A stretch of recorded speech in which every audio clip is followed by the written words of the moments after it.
জুবিনদাৰ কাকৰীয়াই অসমৰ বিভিন্ন প্ৰান্তত থকা ফেন ক্লাবসমূহক বিভিন্ন নীতি নিৰ্দেশনা দিছিল। আমি আন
গোলাঘাটৰ বৃদ্ধাশ্ৰমৰ ককা আইতাসকলক জুবিনদাৰ সপোনৰ চিনেমা ৰৈ ৰৈ বিনাল এখন আমি তেখেতলোকক আহি পেলাই আমি ইয়াত দেখুৱালোঁ। তেখেতলোকক আমি যেতিয়া প্ৰথম গৈছিলোঁ, যেতিয়া ক'বলৈ গৈছিলোঁ যে জুবিনদাৰ চিনেমাখন আপোনালোক চাবলৈ আহিবনে, তেখেতলোক আনন্দিত হৈছিলে যে হয় আমি শেষবাৰৰ বাবে তেখেতৰ চিনেমাখন আমি চাবলৈ আহিম। যথেষ্ট তেখেতলোকে ভাল পাইছে।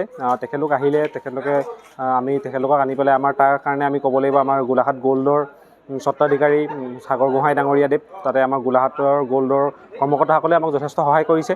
লগতে আমাৰ ক'বলৈ গ'লে মটৰ পৰিবহণ সন্থাৰ পূৰ্ণ ৰাজখোৱা দেৱ, তেখেতকো আমি ধন্যবাদ জ্ঞাপন কৰিছোঁ। তেখেতেও সহায় আমাক কৰিছে যথেষ্ট ভাল এটা আমি কৰিলোঁ বুলি আমি আশা ৰাখিছোঁ। হয়, যথেষ্ট মানে এটা ভাবিব নোৱাৰা কিছুমান বস্তু আমি দেখিবলৈ পাই আছোঁ। যিহেতু জুবিনদাৰ শেষৰখন চিনেমা এখন, জুবিনদাৰ শেষৰখন চিনেমাত এতিয়া আমি বহুতত দেখিবলৈ পাইছোঁ মোবাইলত ভিডিঅ' কৰিছে তেখেতলোকে। আৰু আপোনাৰ ইউটিউব চেনেলত আপলোড কৰিছে। মেক্সিমাম গোটেই চিনেমাখনেই আমি আপলোড কৰা দেখিবলৈ পাইছোঁ। কিন্তু আমাৰ ই যথেষ্ট সক্ৰিয় হৈ আছে তাৰ ওপৰত। আমি যিমানখিনি পাৰিছোঁ আমি ব্লগ চেনেল হওক, ইউটিউব চেনেল হওক, আমি ফেচবুক প্ৰফাইল হওক, আমি যথেষ্টখিনি আমি ব্লগ কৰিছোঁ।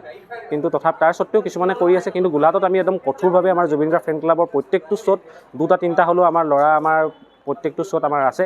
আমি কোনো কাৰণতে তেখেতলোকক আমি ভিডিঅ' কৰিব দিয়া হোৱা নাই।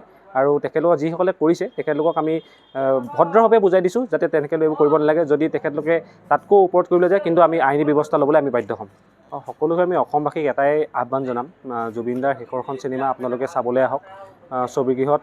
অলৰেডি অসমৰ প্ৰত্যেকখন মানুহ, প্ৰত্যেকখন গাঁও, প্ৰত্যেকখন চহৰ, প্ৰত্যেকখন নগৰৰ মানুহে গম পাইছে জুবিনদাৰ শেষৰখন ছবি ৰৈ ৰৈ বিনালে ছবিগৃহত চলি আছে।